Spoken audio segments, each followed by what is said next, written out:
Shalom, shalom, chers amis téléspectateurs, chers amis internautes, chers amis auditeurs, vous tous qui êtes branchés à notre émission, l'émission de la parole, l'émission d'enseignement. Je suis vraiment dans la joie de vous savoir aussi nombreux. Je sais qu'il y a les amoureux de la parole qui ne veulent jamais rater cette émission partout à travers le monde. Aujourd'hui, nous allons nous entretenir avec vous sur un thème très simple. Cherchez premièrement le royaume d'Élohim et sa justice. Cherchez premièrement le royaume d'Élohim et sa justice. Les autres pourront dire, mais l'apôtre, comment aujourd'hui il a amené un sujet là, mais ça c'est un sujet que nous connaissons. Nous savons tous que nous devons chercher le royaume. Oui, vous connaissez que vous devez chercher le royaume. Peut-être que tout en étant dans les Seigneurs, vous ne vous préoccupez pas du royaume de cieux. Vous êtes là en train de vous préoccuper des autres choses. C'est pourquoi nous avons le devoir de revenir à chaque instant, à chaque moment, tant qu'Adonai nous fait grâce, pour vous répéter les mêmes choses et beaucoup plus vous rappeler. Parce que certains parmi vous ont déjà oublié des thèmes comme ça. Mais quand j'amène un autre thème qui regarde les choses de la terre, les gens applaudissent. Ok. Mais nous savons que chacun de nous a son appel, a sa vocation, a sa mission. C'est comme ça que vous comprendrez que dans mes émissions, je parle des choses beaucoup plus qui touchent au royaume, au salut, à la vie éternelle. C'est ça ma grâce. Je ne peux pas sortir de là pour imiter les autres. Je ne réussirai même pas. Voilà. Notre chapitre. Nous revenons dans Genèse. Ok. Cette fois-ci, chapitre 1er, nous prenons le verset 6 à 8. Elohim me dit qu'il y ait une étendue entre les eaux et qu'elle sépare les eaux d'avec les eaux. Elohim fit l'étendue. Et il sépara les eaux qui sont au-dessous de l'étendue d'avec les eaux qui sont au-dessus de l'étendue. Et cela fit ainsi. 8. Elohim appela l'étendue ciel. Ainsi, il y eut un soir et il y eut un matin. Ce fut le second jour. Vous avez compris que nous avons pris notre thème, mais nous allons exploiter toujours le reçu de la création. Voilà. Aujourd'hui, nous sommes au deuxième jour de la création. Et notre thème, chercher premièrement le royaume d'Élohim et sa justice. Peut-être en développant les versets, vous comprendrez que, effectivement, Elohim, dans sa pensée, même quand il a enseigné, il a toujours demandé aux gens de chercher premièrement son royaume et sa justice. Alors, voilà pourquoi aujourd'hui nous sommes au deuxième jour. Mais, mes chers frères et sœurs, si vous pouvez comprendre là-bas, c'est formidable. Elohim me dit, suivez très bien, qu'il y ait une étendue entre les eaux. Rappelez-vous qu'au premier jour, on nous a dit ceci, que l'esprit d'Elohim se mouvait au-dessus des eaux. C'est-à-dire, il y avait les eaux partout. Et lui, il était au-dessus des eaux. Maintenant, le premier jour, il dit que la lumière soit. La lumière fit. Ok. Mais les eaux remplissaient tout l'univers. Maintenant, quand il arrive au deuxième jour, il dit ceci. Voilà, il va se préoccuper vraiment beaucoup plus des eaux. Il dit qu'il y a une étendue entre les eaux et qu'elle sépare les eaux d'avec les eaux. Donc, deuxième jour, Elohim crée une étendue. Alors, et cette étendue, il le crée et il le met entre les eaux. Donc, séparant les eaux qui sont en dessous de l'étendue d'avec les eaux qui sont au-dessus de l'étendue. Il met la barrière là. Et Dieu fit l'étendue. Il sépara les eaux qui sont au-dessous de l'étendue d'avec les eaux qui sont au-dessus de l'étendue. Et cela fit ainsi. Dieu appelait l'étendue ciel. Mes chers amis, vous tous amoureux de la parole, écoutez un peu comment Adonai Elohim nous fait vraiment des histoires. Vous comprenez que au premier jour, il y a eu la lumière. Ok. Quand la lumière est sortie, maintenant, toute l'étendue, qu'est-ce que je dis? Tout l'univers était déjà éclairé par cette lumière. Mais là, il n'y a pas encore les luminaires. Mais la lumière du premier jour éclaire déjà toutes les choses. Ok. Maintenant, au deuxième jour, Elohim me regarde. Il dit, bon, d'accord. Maintenant, il y a des eaux partout. Qu'est-ce que je dois faire? Je dois séparer les eaux. Maintenant, il sépare les eaux en mettant une étendue au milieu. Ça veut dire, il y a eu les eaux qui sont allées au-dessus. Et il y a eu des eaux qui sont restées en dessous. Et au milieu, il a mis l'étendue. Et cette étendue-là, Elohim l'a appelée ciel.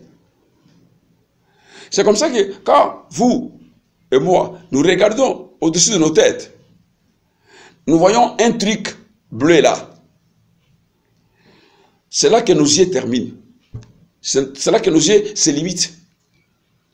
Mais vous devez comprendre que entre les deux, le ciel va séparer les eaux plutôt, qui sont restées au-dessus et les eaux qui sont descendues au-dessous, c'est-à-dire en bas.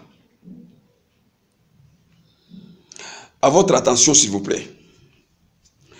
Vous remarquerez que tout au long de la création, mes chers amis, Elohim ne bougera plus encore les eaux qui sont au-dessus.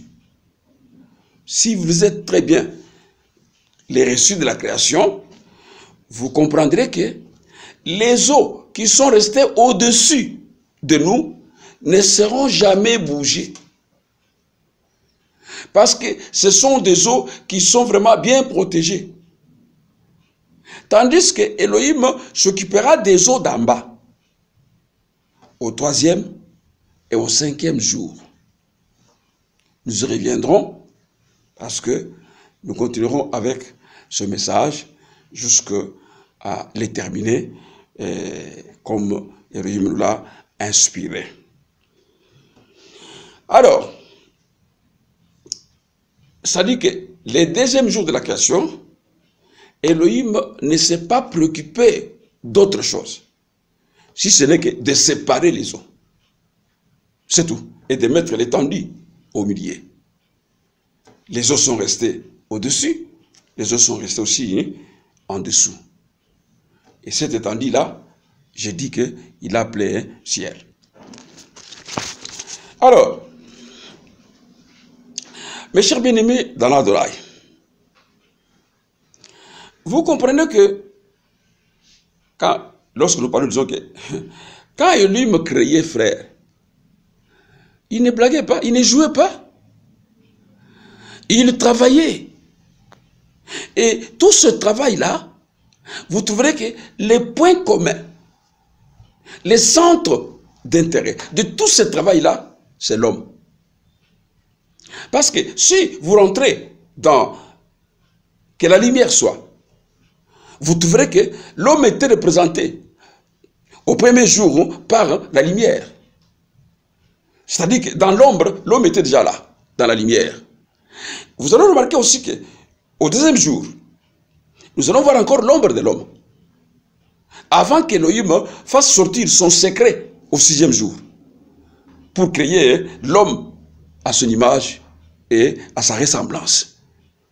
C'est-à-dire que l'homme que vous êtes, il faut quand même connaître votre identité. Il faut connaître la valeur qu'Élohim vous a donnée. Aujourd'hui, vous vous minimisez pour rien.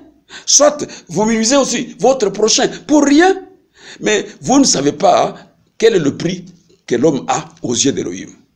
C'est comme ça qu'en suivant des enseignements comme nous le faisons là, je crois que quand l'homme comprendra la valeur qu'Élohim donne à l'homme, vous n'allez même pas minimiser votre prochain. Vous n'allez pas humilier votre prochain. Vous n'allez pas maltraiter votre prochain. Vous n'allez pas souhaiter à piétiner votre prochain. Mais comme les hommes du monde ne comprennent pas la valeur que l'homme a aux yeux de Dieu, c'est pourquoi l'homme se comporte de n'importe quelle manière devant son prochain. Alors, mais nous parlons au Fils de la lumière pour qu'ils comprennent. Et quand ils vont pénétrer ces choses, quand ils vont le maîtriser très bien, ils vont changer leur manière de se comporter sur la terre vis-à-vis de son prochain. Voilà. Les eaux d'en haut, c'est tout un message. C'est tout un enseignement de l'Adonai. C'est ainsi que, si nous rentrons maintenant dans les discours royaux que Yahushua a prononcés lorsqu'il était sur cette terre des hommes, dans Matthieu, chapitre 6, nous allons prendre le verset 33. Matthieu 6, verset 33. Qu'est-ce que la Bible nous dit? 33. Cherchez premièrement le royaume et la justice d'Élohim. Et toutes ces choses vous seront données par-dessus. Ça, c'est un discours, nous disons un discours royal. Parce que quand vous lisez ce discours-là, vous allez comprendre que Elohim, Yehoshua, avait bouleversé les esprits de gens qui étaient sur la terre, que ce soit des pharisiens, que ce soit des sadducéens, que ce soit des hérodiens, que ce soit les Romains, tout ce monde-là, quand ils ont suivi ce discours, c'était un discours, comme je l'ai dit, royal. Le verset que nous venons de lire, cherchez premièrement le royaume et la justice d'Élohim. C'est-à-dire, préoccupez-vous beaucoup plus du royaume et de la justice d'Élohim. Il continue. Et toutes ces choses vous seront données par-dessus. C'est ça l'enseignement du maître. Le maître de notre salut. Voilà comment il a enseigné. Cherchez premièrement les royaumes et la justice d'Élohim. Ça, c'est ce que nous appelons les eaux d'en haut. Les royaumes et la justice d'Élohim. C'est ça les eaux d'en haut. Je vous ai dit ici que vous remarquerez que tout au long de la création, Elohim ne bougera plus les eaux d'en haut. Et je vous ai dit que les eaux d'en haut sont dans une sécurité totale. C'est ainsi qu'il ne parlera plus encore des eaux d'en haut. Mais les eaux d'en bas, comme c'est là où il y a les problèmes, c'est comme ça qu'il va s'occuper des eaux d'en bas au 3e et au 5e jour. Tout ça, c'est vraiment tout image. Ok. Parlons des eaux d'en haut. Deuxième chose, il dit, et toutes ces choses vous seront données par-dessus. Donc, nous avons deux grands points là-bas. Le premier point, cherchez premièrement le royaume et la justice d'Elohim. Ça, ce sont les eaux d'en haut. Deux, et toutes ces choses vous seront données par-dessus. Ça, ce sont les eaux d'en bas. Voilà.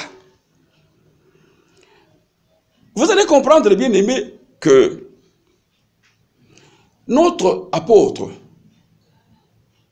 que j'ai toujours dit, le vrai apôtre des nations, Paul, Charles de Tarse, quand il a été saisi par la lumière, et qu'il est devenu aussi la vraie lumière. Et selon les Écritures, Yehoshua lui avait dit, je te fais la lumière des nations pour apporter l'évangile du salut jusqu'aux extrémités de la terre. Cet homme, je vous ai dit que c'est un homme qui avait pénétré très bien la vision de Yehoshua et qui était même baptisé dans cette vision-là. Alors, vous allez voir dans le livre des Colossiens, au chapitre 3, versets 1 à 4, que notre bien-aimé est baptisé dans le discours royal. Colossiens 3, versets 1 à 4. Si donc vous êtes ressuscité avec Hamashiach, cherchez les choses d'en haut, où Hamashiach est assis à la droite d'Elohim. Vous allez vous demander quand est-ce que nous sommes ressuscités avec lui. Peut-être si vous ne le savez pas. C'est par la voie du baptême. Le baptême par immersion. Quand vous êtes plongé dans l'eau par immersion, vous mourrez avec Yehoshua. C'est-à-dire que votre ancien homme, votre ancienne nature meurt par la voie du baptême. Et quand vous sortez des eaux du baptême, vous êtes ressuscité avec Yehoshua. Et la Bible dit que vous devenez une nouvelle créature.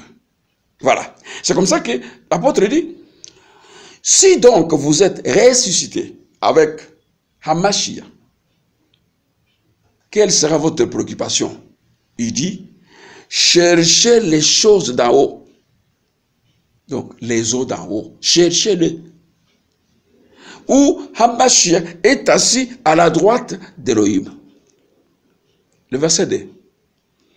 Affectionnez-vous aux choses d'en haut et non à celles qui sont sur la terre.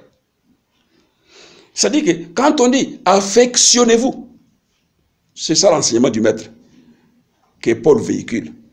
Affectionnez-vous aux choses d'en haut. C'est-à-dire que aimez, continuez à aimer beaucoup plus les choses d'en haut, les eaux d'en haut, qui sont en sécurité là-bas, où personne ne peut monter pour aller bouger. Affectionnez-vous aux choses d'en haut. Et il continue. Et non à celles qui sont sur la terre.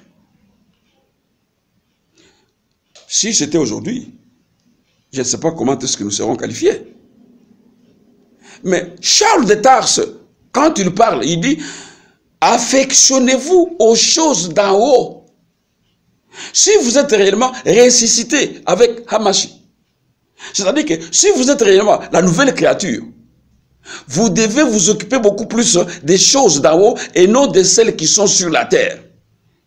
Voilà l'enseignement, que ce soit du maître, que ce soit de son apôtre, son serviteur. Il continue.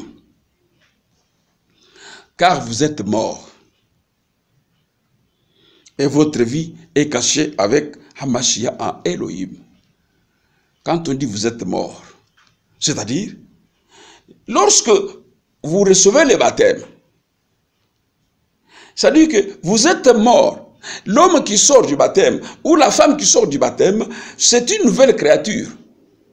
C'est-à-dire, on dit, les choses anciennes sont passées et voici, toutes choses sont devenues nouvelles. Ça veut dire que cet homme-là est mort pour les histoires qui touchent à la terre. C'est comme ça que les mêmes apôtres, dans les Écritures, quand il vous dit que si je vis, ce n'est plus moi qui vis, mais c'est Hamash qui vit à moi. Mais moi je vis, non pas par la vue, mais par la foi. Donc nous vivons pas sur cette terre par la foi et non par la vue. C'est ainsi que, en vivant par la foi, la vie de ce monde ne peut jamais encore nous intéresser. C'est pourquoi il dit, car vous êtes morts et votre vie est cachée en Yehoshua, avec Yehoshua en Elohim. Maintenant le verset 4, qui est aussi capital. Quand Hamashiach, votre vie, paraîtra, alors vous paraîtrez aussi avec lui dans la gloire. Alléluia. Quand Hamashiach, votre vie, paraîtra, alors vous paraîtrez avec lui dans la gloire. C'est quand? C'est quand il descendra. Ah. Vous savez que quand l'Église sera enlevée, elle passe aux noces. Mais lorsque Adonai reviendra, la Bible déclare qu'il viendra avec ses saints. Il posera ses pieds sur les monts d'Olivier. On dit, quand il paraîtra, en ce moment-là, vous tous qui êtes morts, vous paraîtrez aussi avec lui dans sa gloire. C'est-à-dire, vous n'êtes pas encore des personnes qui pouvaient s'intéresser encore aux choses terrestres, avoir les soucis des choses terrestres, et attraper des maladies pour les choses terrestres. Et si vous voulez jeûner, prier beaucoup plus pour les choses terrestres, non. Affectionnez-vous aux choses d'en haut.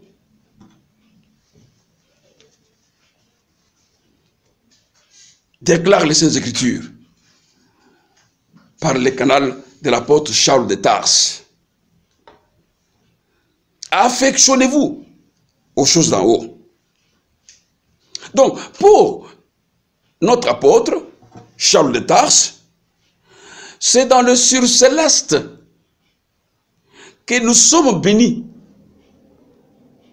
de toutes sortes de bénédictions spirituelles. Étant assis où c'est dans le repos hors des soucis de la terre. C'est comme ça qu'il dit, vous êtes morts. Et votre vie est cachée dans Hamashiach. Et quand votre vie paraîtra, c'est en ce moment-là que vous aussi, vous paraîtrez. Mais pour le moment, vous êtes morts. Vous vivez par la foi et non par la vue. C'est simple. Mais il y a des fois où les gens disent que non, mais apôtre, quand vous parlez, l'enseignement est plus haut. Le commun des mortels ici ne peut pas capter. Mais finalement, ces histoires ici, vous croyez qu'on les a faites que pour, comment dirais-je, une catégorie de personnes? Non. Ce que nous prêchons ici nous les prêchons pour toute catégorie. Il faudrait que chaque disciple, chaque enfant, chaque frère, chaque sœur dans l'Adonai parvienne à comprendre les choses que nous prêchons là pour avoir la maturité. Sinon, bon, vous voulez qu'on prêche quoi, mes chers frères? Je ne sais pas. Bon, il y a deux serviteurs qui sont très forts dans les histoires, par exemple, venez pour recevoir, venez, ceci, cela, si vous voulez. Bon, mais nous autres, nous n'avons pas cette grâce-là. Nous sommes là pour enseigner l'Église des choses qui touchent à sa vie. C'est ainsi que nous avons toujours dit que si vous comprenez que ce que nous avons dit dépasse votre entendement, vous voyez souvent sur notre émission, il y a les coordonnées, il y a le numéro de téléphone, il y a l'adresse de l'église. Vous venez, ou soit vous nous écrivez pour que on vous explique de façon un peu simple, souple, afin que vous pénétriez ce que c'est la pensée d'Élohim pour vous, mes frères. Donc, vous voyez que l'apôtre Paul nous montre que nous sommes assis dans le ciel céleste avec Yehoshua, qui est notre vie. Mais sur le plan terrestre, sur le plan de la chair, il dit que nous sommes déjà morts. Et que si nous vivons sur la terre, c'est par la foi et non par la vue. Alors, nous prenons Éphésiens. Chapitre 1er, verset 3, pour renforcer ce que nous sommes en train de vous dire, que c'est dans le ciel céleste que nous sommes bénis de toute bénédiction spirituelle. Éphésiens chapitre 1er, verset 3, ça nous dit ceci. Béni soit Elohim, le Père de notre Adonai, Yehoshua HaMashiach. Maintenant écoutez. Qui nous a bénis de toutes sortes de bénédictions spirituelles dans les lieux célestes à Yehoshua. Donc, vous voyez, béni soit Elohim, le Père de notre Adonai, Yehoshua HaMashiach, qui nous a bénis. C'est déjà il a qui nous a bénis de toutes sortes de bénédictions spirituelles dans les lieux célestes en Hamashi. Mes chers frères et sœurs, restons dans Éphésiens, au chapitre 2. Mais nous prenons le verset 6 à 7.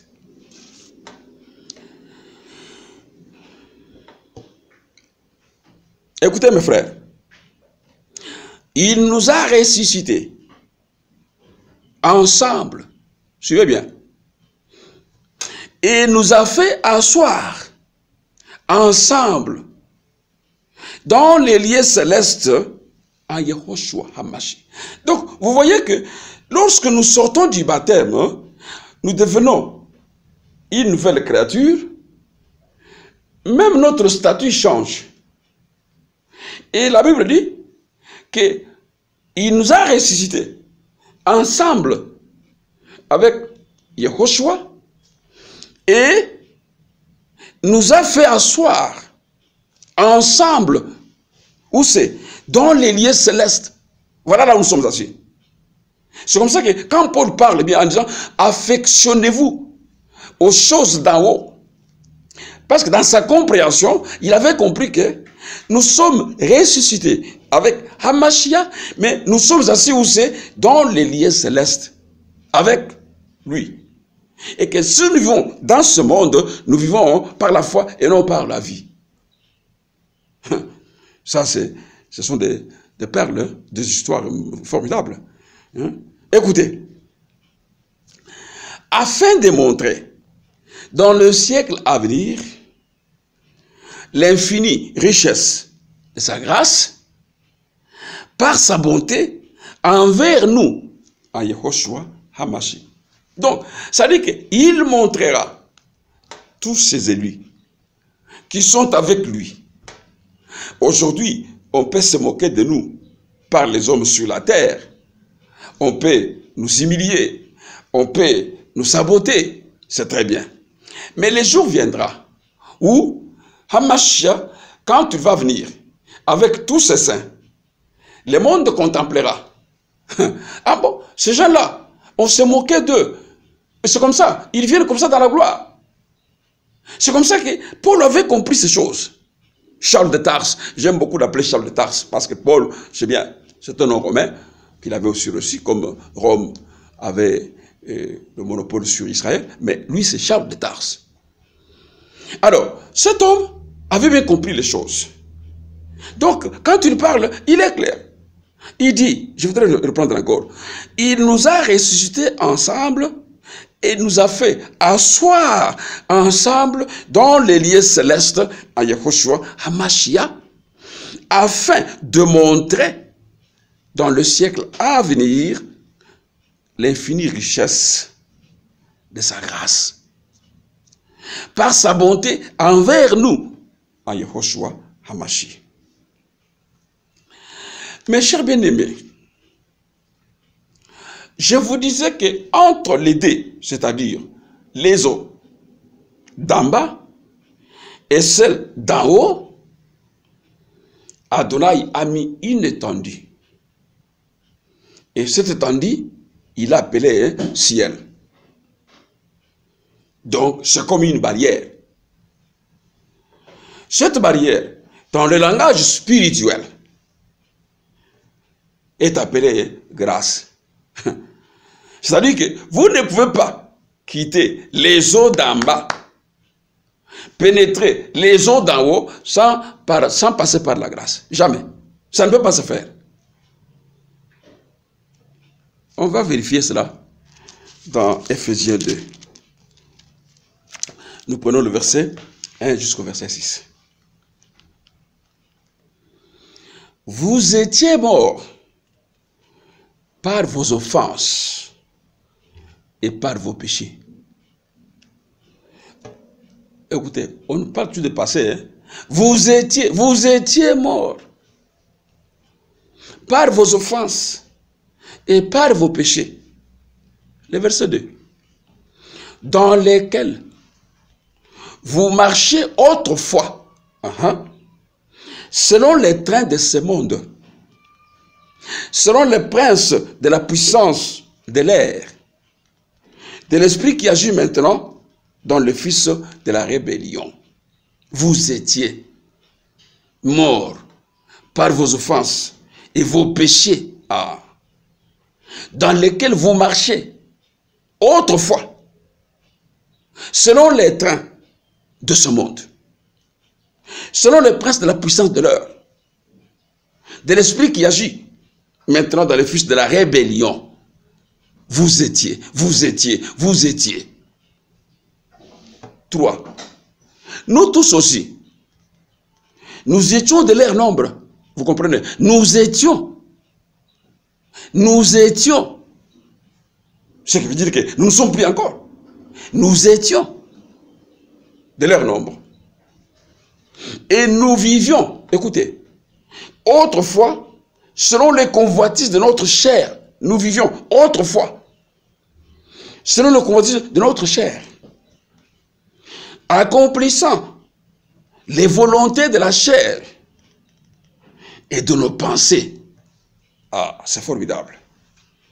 Et nous étions par nature des enfants de colère, comme les autres. Là, on s'adresse à nous, qui sommes aujourd'hui les enfants de lumière. Mais Elohim, qui est riche à miséricorde, à cause du grand amour dont il nous a aimés, nous qui étions morts par nos offenses, nous a rendus à la vie avec Hamashiach. Et on précise, c'est par grâce que vous êtes sauvés. 6. Il nous a ressuscités ensemble et nous a fait asseoir ensemble dans les lieux célestes en Yehoshua HaMashiach. C'est par grâce que vous êtes sauvés. Parce que nous y étions, comme la Bible nous rappelle. Mais maintenant, Elohim, qui est riche en miséricorde, à cause du grand amour dont il nous a aimés,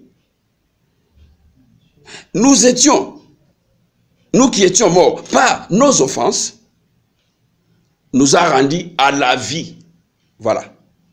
Donc, nous étions aussi dans les eaux d'en bas.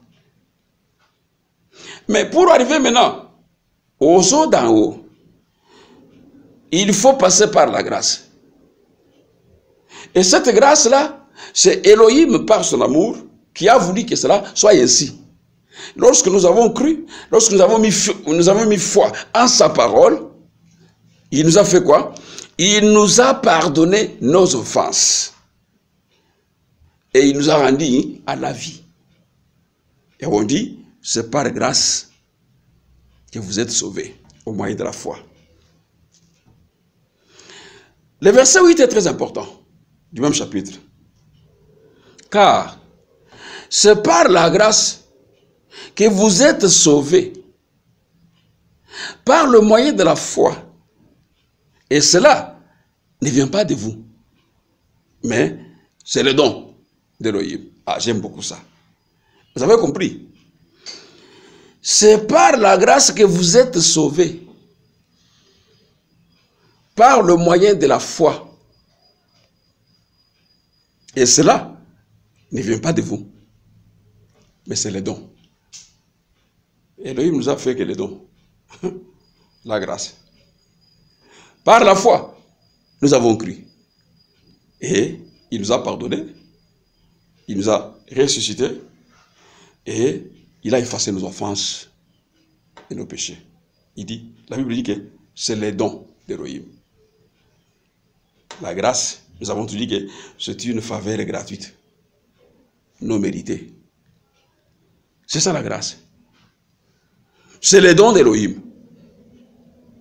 Mais maintenant, si toi tu n'acceptes pas cette grâce, si toi on te prêche l'évangile, tu ne veux pas croire, tu ne peux pas franchir l'étendue pour entrer dans les eaux d'en haut. Jamais.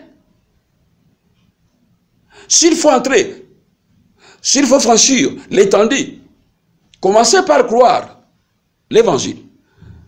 Et quand vous croyez à l'évangile, par la foi, qu'est-ce que lui vous a donné? La grâce. La grâce, il dit, c'était un don d'Elohim. Et si vous l'acceptez, ok, là, vous traversez la barrière, la grâce, et vous entrez dans les choses célestes. C'est comme ça que quand vous acceptez l'évangile, il faut mourir avec Hamashi, par la voie du baptême. Et quand vous mourrez avec Hamashi par la voie du baptême, vous ressuscitez, ok, vous devez maintenant être un homme d'en haut. Et les choses d'en bas n'ont pas aussi l'impact sur votre vie. C'est par la grâce que vous êtes sauvés, par le moyen de la foi. Mais cela ne vient pas de vous, mais d'Elohim, parce que c'est les dons qu'il a donnés à l'humanité. Elohim a tant aimé le monde qu'il a donné son Fils unique, afin que quiconque croie en lui ne meure point, mais qu'il ait la vie éternelle, ou ne périsse point, mais qu'il ait la vie éternelle. C'était un don. Elohim a donné les dons à l'humanité. C'est à nous maintenant de nous approprier de ces dons-là. Si nous voulons entrer dans les cieux célestes, nous devons nous approprier ces dons-là, par la foi. Donc, si vous n'avez pas la foi pour croire au message du salut, à l'évangile prêché par Adonai, vous ne pouvez pas franchir la barrière pour entrer aux eaux d'en haut. Jamais. Commencez par croire. Et par la foi, vous avez le pardon de vos péchés et vous allez entrer. Attention mes bien-aimés. Vous avez maintenant compris que les eaux d'en haut, c'est tout ce qui touche au royaume d'Elohim. Tout ce qui touche à la justice de Elohim. C'est comme ça qu'il a dit, cherchez premièrement le royaume d'Elohim et sa justice. C'est ça les eaux d'en haut. Tandis que les eaux d'en bas, ce sont les affaires du monde, les soucis du monde, les soucis de la terre, tout ce qui aveugle les mondes aujourd'hui. Même ceux qui prient, la plupart se mêlent ou se soucient beaucoup que des eaux d'en bas. Je vais prendre l'évangile de Jean au chapitre 4. Je vais prendre le verset 7 à 10 d'abord. Ensuite, nous allons continuer. Chapitre 4.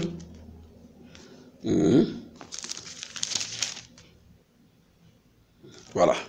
Verset 7 à 10. Une femme de Samarie vint puiser de l'eau. Yeshua lui dit, donne-moi à boire. Car ses disciples étaient allés à la ville pour acheter des vivres.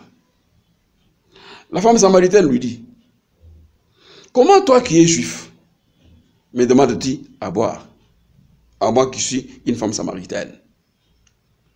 Les juifs, en effet, n'ont pas de relations avec les samaritains. Yeshua lui répondit, si tu connaissais les dons d'Élohim, et qui est celui qui te dit, donne-moi à boire, tu lui aurais toi-même demandé à boire, et il t'aurait donné de l'eau vive. Elle répond de l'eau vive. Verset 13-14. Yeshua lui répondit, quiconque boit de cette eau aura encore soif. Mais celui qui boira de l'eau que je lui donnerai n'aura jamais soif. Et l'eau que je lui donnerai deviendra en lui une source d'eau qui jaillira jusque dans la vie éternelle.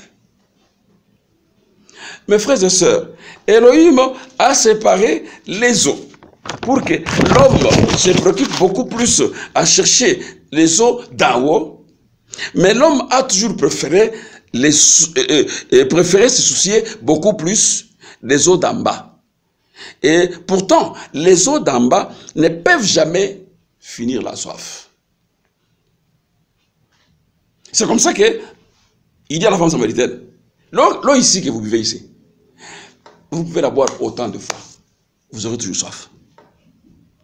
Mais l'eau que moi, je vais te donner, c'est l'eau vive. Et quand vous allez la boire, vous n'aurez plus encore soif. Vous connaissez l'histoire, quand la femme a senti que les choses devenaient intéressantes, elle a dit, Adonai, donne-moi ces eaux-là. Ou bien, donne-moi cette eau-là. Mes frères et sœurs, sur la terre, même si on aura de l'argent, même si on sera riche, même si on peut avoir tout ce que le monde a, nous ne serons jamais satisfaits. Parce que l'homme ne se fatiguera jamais à chercher encore. Nous pouvons nous habiller avec autant d'habits, nous n'allons pas nous fatiguer. Nous chercherons toujours à nous habiller toujours. Nous pouvons avoir autant de véhicules, nous cherchons toujours encore à en avoir encore. C'est-à-dire que les choses de la terre ne peuvent jamais finir la soif de l'homme. Mais quand vous avez Yehoshua, c'est la seule qui peut vous donner l'eau. Revenons un peu au verset 13-14. C'est très important là. Il dit quoi? Il dit, Yehoshua lui répondit, quiconque boit de cette eau aura encore soif. C'est comme ça que vous voyez que l'homme n'a jamais été satisfait de tout ce qui est sur la terre. Aussi longtemps qu'il vit, il en cherchera toujours. Vous comprenez un peu ça? 14. Mais celui qui boira de l'eau que je lui donnerai n'aura jamais soif. Et l'eau que je lui donnerai deviendra en lui une source d'eau qui jaillira jusque dans la vie éternelle. Donc voilà, la seule eau qui peut finir la soif du monde, c'est Yehoshua. Quand vous l'avez et que vous le pénétrez comme il faut, vous allez vous fatiguer du monde. Et vous allez comprendre même que tout est vanité sur la terre et poursuite du vent. C'est pourquoi vous voyez qu'en disant, dans Matthieu 6, 33, cherchez premièrement les royaumes et l'agir d'Élohim, mes chers frères, Yehoshua le savait bien, que l'homme même s'il peut avoir tout dans le monde, il aura toujours soif. Mais quand l'homme a moi, Yehoshua, en lui, c'est fini. Toute la soif de la terre termine. Mes chers frères et sœurs, je suis en train de voir ici quelque chose de très capital. Lorsque la femme a compris que, donc il y a l'eau qui peut terminer la soif. Allons un peu au verset 15. La femme lui dit, Adonai, donne-moi cette eau, afin que je n'aie plus soif et que je ne vienne plus puiser ici. Tu vois comment elle avait compris? Elle avait compris que quand elle va prendre cette eau-là, elle n'ira pas encore à la source pour puiser de l'eau. Mais elle n'avait pas compris le langage de l'Adonai. C'est-à-dire que si elle devait croire en Yehoshua, elle devait vraiment terminer la soif du monde. C'est-à-dire qu'elle devait se dégoûter du monde. Donc, quand vous avez Yehoshua Hamash dans votre vie, frère, vous pouvez avoir des biens de la terre. Vous pouvez en manquer. Ça ne vous fera rien. Parce que l'homme que vous avez en vous est plus grand que toutes les choses de la terre. L'homme que vous avez en vous, c'est-à-dire que si vous l'avez, vous n'avez plus encore soif, vous n'avez plus encore faim. Mais la soif de l'eau, de la terre, nous l'aurons toujours. La soif de manger les choses de la terre, nous aurons toujours la faim, nous l'aurons toujours.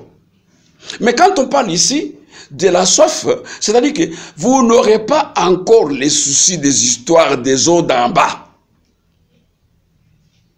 Vous allez continuer à vous préoccuper beaucoup plus, à chercher, à vous affectionner au royaume de cieux, à la vie éternelle.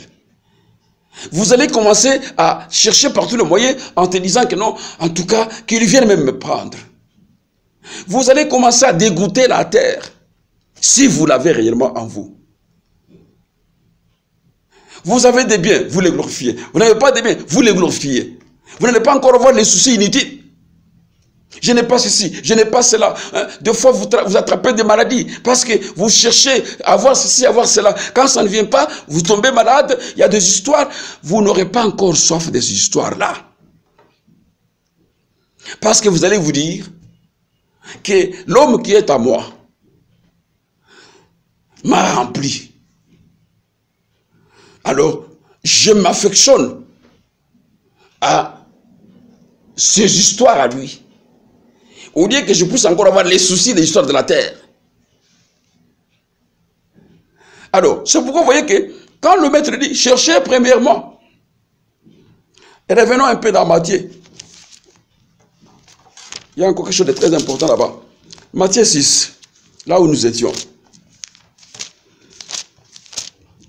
Matthieu 6, ok. Prenons le verset 33.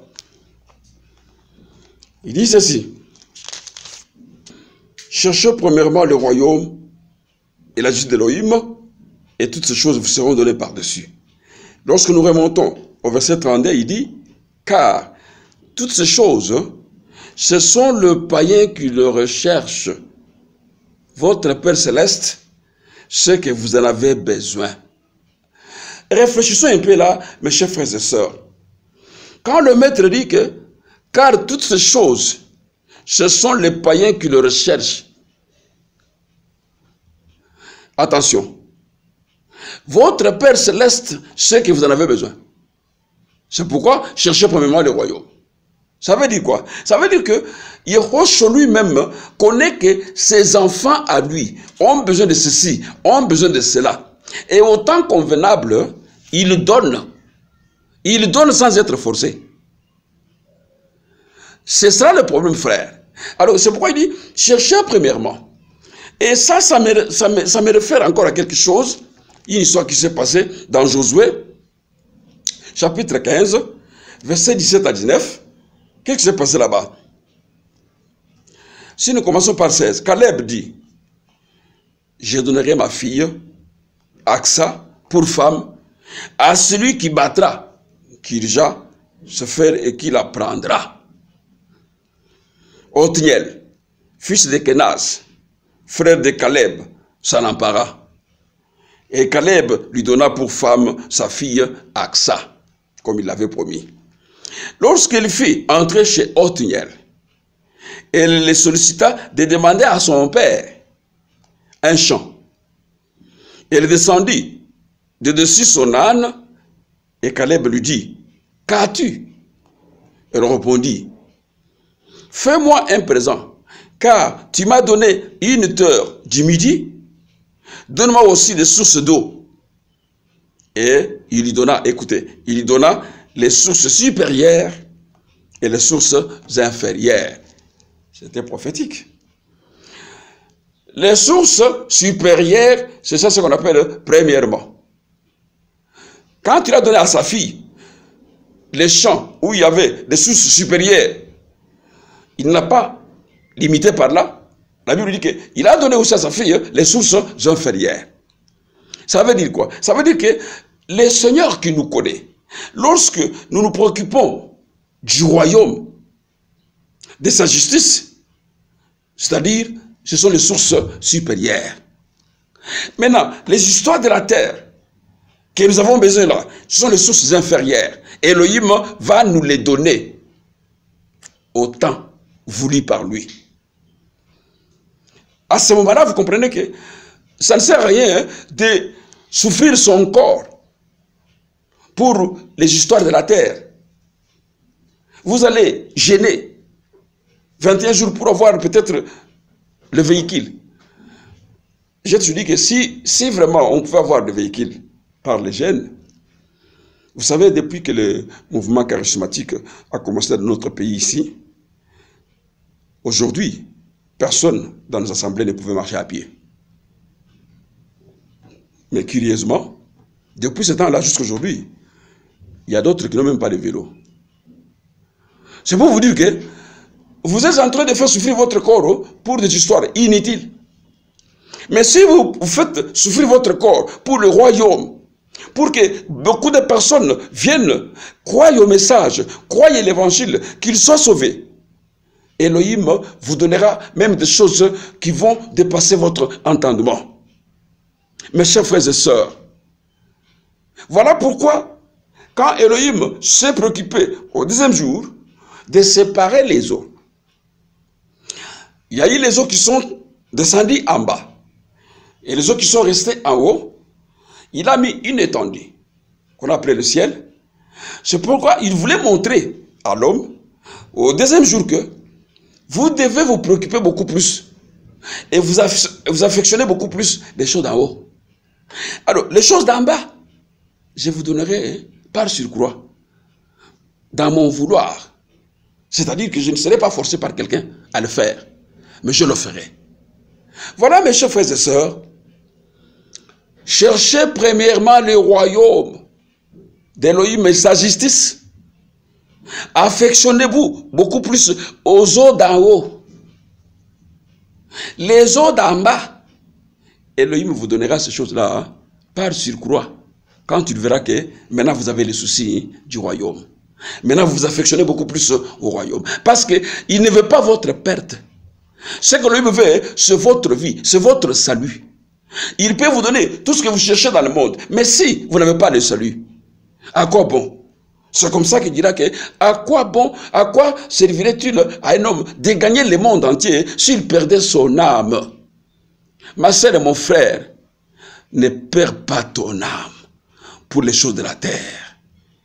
Mais affectionne-toi beaucoup plus aux choses d'en haut, à la vie éternelle, au royaume. Sur la terre, nous sommes des passagers. Personne ne sera éternel sur la terre. Nous sommes dans un voyage. Et chacun de nous peut terminer son voyage à n'importe quel moment. Mais quand tu vas terminer ce voyage, as-tu préparé déjà le royaume? As-tu préparé déjà les eaux d'en haut?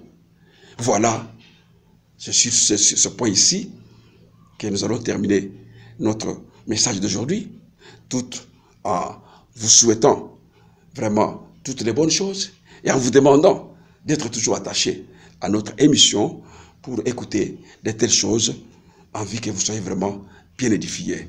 Pour qu'à ce jour-là, si nous rencontrerons tous dans le royaume de ciel, la joie sera immense pour tout et chacun de nous. Au nom de toute l'équipe technique de la presse messianique et à mon nom personnel, je vous dis, vraiment soyez bénis, cherchez premièrement le royaume d'Élohim et sa justice. Et le reste vous sera donné par surcroît. Ciao. Alléluia.